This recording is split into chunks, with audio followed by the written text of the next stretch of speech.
नमस्कार साथियों, आपका स्वागत है हमारे इस प्यारे से चैनल नेक्स्ट जेन क्लासेस में। आज के इस क्लास में हम कोशिका के बारे में गहराई से अध्ययन करने वाले हैं। मुझे आशा है कि आप इस क्लास को पूरा देखेंगे। तो चलिए इस क्लास को शुरू करते हैं। इस विस्तृत डीप डाइव एक्सप्लेनर में सभी का बहुत बहुत स्वागत है। आज का विषय सच में बेहद रोमांचक है, क्योंकि आज हम जीव विज्ञान की उस मूलभूत इकाई की गहराई में उतरने वाले हैं जिस पर पूरा जीवन टिका है। हम बात कर रहे हैं कोशिका यानी सेल की। जरा सोचिए, एक ऐसी सूक्ष्म दुनिया जो किसी विशाल और व्यस्त महानगर से कम नहीं है। आज हम साइटोलॉजी यानी कोशिका विज्ञान के ऐतिहासिक सफर से शुरू करके इसके अंदर मौजूद एक एक सूक्ष्म मशीन, जिसे हम ऑर्गेनेल कहते हैं, उसकी पूरी कार्यप्रणाली को डिकोड करेंगे। हर एक कॉन्सेप्ट को बिल्कुल शीशे की तरह साफ करने के लिए हम अंग्रेजी और हिंदी दोनों ही जैविक शब्दावलियों का इस्तेमाल करेंगे। तो चलिए जीवन की सबसे छोटी लेकिन सबसे शक्तिशाली इकाई की दुनिया में कदम रखते हैं। आज के हमारे इस वैज्ञानिक सफर की रूपरेखा बहुत ही क्रिस्प है।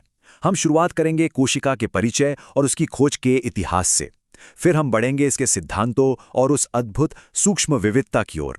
उसके बाद प्रोकैरियोटिक और यूकैरियोटिक कोशिकाओं के बीच के अंतर को समझेंगे। फिर हम कोशिका के बाहरी आवरण और जीवद्रव्य का विश्लेषण करेंगे और अंत में इसके मुख्य कोशिकांगों यानी ऑर्गेनेल्स के कार्यों को गहराई से जानेंगे। तो आइए पहले भाग से अपनी शुरुआत करते हैं, परिचय और खोज। ये जानना वाकई दिलचस्प है कि इंसानों ने पहली बार इस अदृश्य दुनिया को कैसे खोज निकाला। कोशिका विज्ञान का ये ऐतिहासिक सफर किसी थ्रिलर कहानी से कम नहीं है। ये सब शुरू हुआ 1665 में, जब रॉबर्ट हुक ने कॉर्क की एक पतली काट में कुछ मृत कोशिकाओं को देखा और उन्हें लैटिन शब्द सेल नाम दिया। इसका मतलब होता है एक छोटा सा कमरा। फिर 1674 में कहानी में नया मोड़ आया, जब ल्यूवेनहॉक ने पहली बार जीवित कोशिकाओं को अपनी आंखों से देखा। जैसे जैसे हमारे माइक्रोस्कोप और बेहतर होते गए, नए नए रहस्य सामने आने लगे। 1831 में रॉबर्ट ब्राउन ने कोशिका के ठीक बीचों बीच एक केंद्रक या न्यूक्लियस खोज निकाला और 1839 में पुरकिंजे ने कोशिका के अंदर मौजूद उस सजीव अर्धतरल पदार्थ को जीवद्रव्य या प्रोटोप्लाज्म का नाम दिया। इन्हीं अद्भुत खोजों की वजह से 19वीं सदी के आखिरी दौर को कोशिका विज्ञान का क्लासिकल काल कहा जाता है। अब आते हैं हमारे दूसरे भाग पर, सिद्धांत और सूक्ष्म विविधता। जब ये तय हो गया कि कोशिकाएं सच में होती हैं, तो जाहिर सी बात है वैज्ञानिकों ने ये खोजना शुरू कर दिया कि आखिर ये काम कैसे करती हैं। यहीं से जन्म हुआ मशहूर कोशिका सिद्धांत का। 1838-39 में वनस्पति शास्त्री श्लाइडेन और जंतु शास्त्री श्वान ने एक ऐतिहासिक नियम दिया कि दुनिया के हर एक जीव का शरीर कोशिकाओं से ही बना है। लेकिन इस कहानी का सबसे शानदार हिस्सा 1855 में रुडोल्फ विर्चो ने जोड़ा। उन्होंने बहुत ही सरलता से समझाया कि नई कोशिकाएं कहीं हवा से नहीं आती, बल्कि पहले से मौजूद कोशिकाओं के विभाजित होने से ही बनती हैं। इसने जीव विज्ञान में जीवन की निरंतरता को हमेशा के लिए परिभाषित कर दिया। लेकिन विज्ञान में रहस्य न हो, ऐसा तो हो नहीं सकता।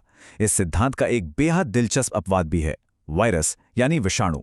ये एक ऐसा अजीबोगरीब सूक्ष्म जीव है जो पूरी तरह से एक कोशिका बन ही नहीं पाया। इसमें कोई असली कोशिका वाली संरचना होती ही नहीं है। जब ये शरीर के बाहर होता है तो ये बिल्कुल निर्जीव यानी नॉन लिविंग होता है, लेकिन जैसे ही ये किसी शरीर के अंदर जाता है, ये एक खतरनाक परजीवी बन जाता है। इसीलिए वायरस को सजीव और निर्जीव के बीच की एक रहस्यमयी कड़ी माना जाता है। जीवन की इस विविधता का पैमाना तो देखिए। एक तरफ है माइकोप्लाज्मा जीवाणु, जो सिर्फ 0.1 माइक्रोन का होता है। ये इतना छोटा है कि कल्पना करना भी मुश्किल है। और दूसरी तरफ है शुतुरमुर्ग का अंडा, जो 170 मिलीमीटर का होता है। और दिलचस्प बात यह है कि ये भी सिर्फ एक अकेली कोशिका ही है। कुछ तंत्रिका कोशिकाएं तो सेंटीमीटर तक लंबी हो सकती हैं। ये हमें याद दिलाता है कि भले ही जीवन के आकार में आसमान जमीन का फर्क हो, लेकिन ज्यादातर कोशिकाएं माइक्रोस्कोप के बिना हमें दिखाई तक नहीं देती। इस बुनियादी समझ के बाद अब हम विकास के पदानुक्रम को समझने के लिए तीसरे भाग में प्रवेश कर रहे हैं, प्रोकैरियोटिक बनाम यूकैरियोटिक। ये तुलनात्मक विश्लेषण साइटोलॉजी को गहराई से समझने के लिए बहुत जरूरी है।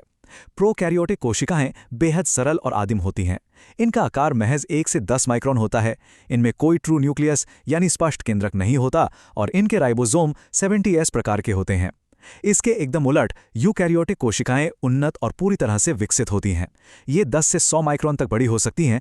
इनमें सबसे बड़ा अपग्रेड ये है कि इनके पास दोहरी झिल्ली से घिरा एक सुरक्षित केंद्रक होता है और ATS प्रकार के एडवांस्ड राइबोसोम होते हैं। इसी एडवांस डिजाइन की बदौलत ही आज बहुकोशिकीय जीवों का वजूद संभव हो पाया है। और ये विजुअल इस बात को बिल्कुल सटीक तरीके से दर्शाता है। बाईं ओर उस आदिम प्रोकैरियोटिक कोशिका को देखिए। DNA बस ऐसे ही कोशिका द्रव्य में बिखरा पड़ा है, जिसे न्यूक्लियोइड कहते हैं। कोई सुव्यवस्थित कमरा नहीं है। लेकिन दाईं ओर उस जटिल यूकैरियोटिक कोशिका के इंटीरियर पर नजर डालिए। ये एक हाईटेक फैक्ट्री जैसा लगता है। एक सुरक्षित केंद्रक है और झिल्ली में लिपटे हुए कई अलग अलग अंगक हैं जो एक बेहतरीन तालमेल के साथ काम कर रहे हैं। तो अब समय आ गया है कि हम थोड़ा और जूम इन करें। चौथे भाग में हम कोशिका की बाहरी सीमाओं को पार करके उसके रहस्यमय इंटीरियर में दाखिल होंगे।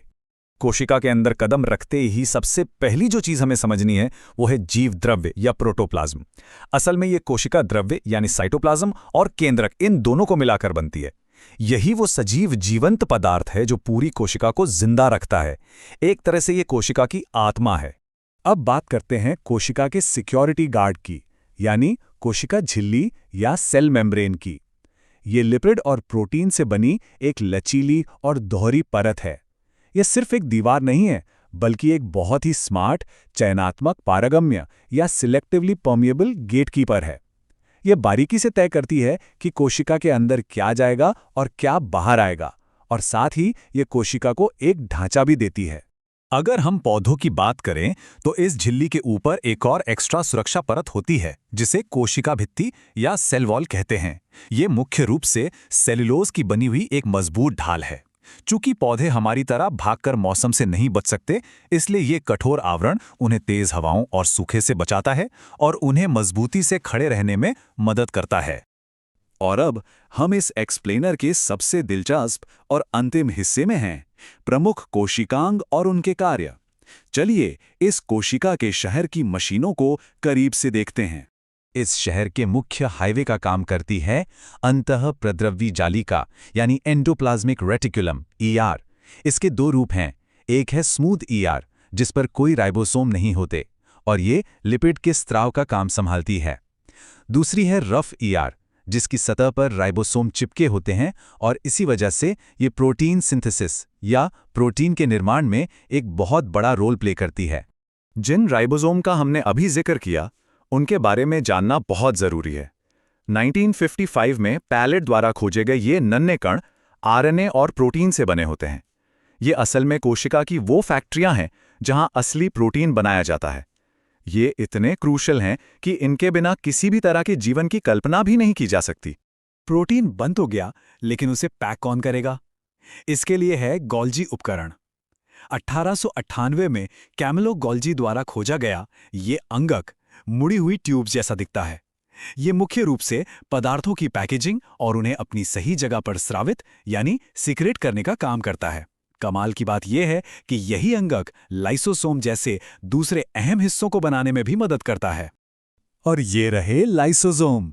क्रिश्चियन डी डुवे द्वारा खोजी गई इन छोटी छोटी थैलियों के अंदर बेहद ताकतवर एंजाइम्स भरे होते हैं। इनका काम है शहर की सफाई करना। कोई बाहरी बैक्टीरिया आ जाए या फिर कोशिका का अपना ही कोई हिस्सा खराब हो जाए, ये उसे तुरंत पचाकर नष्ट कर देते हैं। इनका काम इतना इंटेंस है कि इन्हें एक बेहद नाटकीय नाम दिया गया है, आत्महत्या की थैली या सुसाइड बैग। जब कोशिका में कोई बहुत बड़ी खराबी आ जाती है तो ये लाइसोसोम जानबूझकर फट जाते हैं। इनके अंदर के एंजाइम अपनी ही कोशिका को पूरी तरह से खत्म कर देते हैं। ये एक तरह का बलिदान है ताकि वो खराब कोशिका पूरे शरीर को कोई नुकसान ना पहुंचा सके। बिल्कुल हैरान कर देने वाला तंत्र है। अब ये सब काम करने के लिए ऊर्जा तो चाहिए ही, और ये ऊर्जा आती है माइटोकॉन्ड्रिया से। इसकी बाहरी झिल्ली बिल्कुल चिकनी होती है, लेकिन अंदर वाली झिल्ली मुड़कर क्रिस्टी बनाती है जिसके अंदर मैट्रिक्स भरा होता है। सेल्यूलर रेस्पिरेशन और ऊर्जा बनाने के लिए यह हिस्सा बिल्कुल अनिवार्य है। तो सबसे अहम बात यह है कि आखिर इसे कोशिका का पावर हाउस क्यों कहते हैं? क्योंकि ये ATP के रूप में जबरदस्त ऊर्जा पैदा करता है।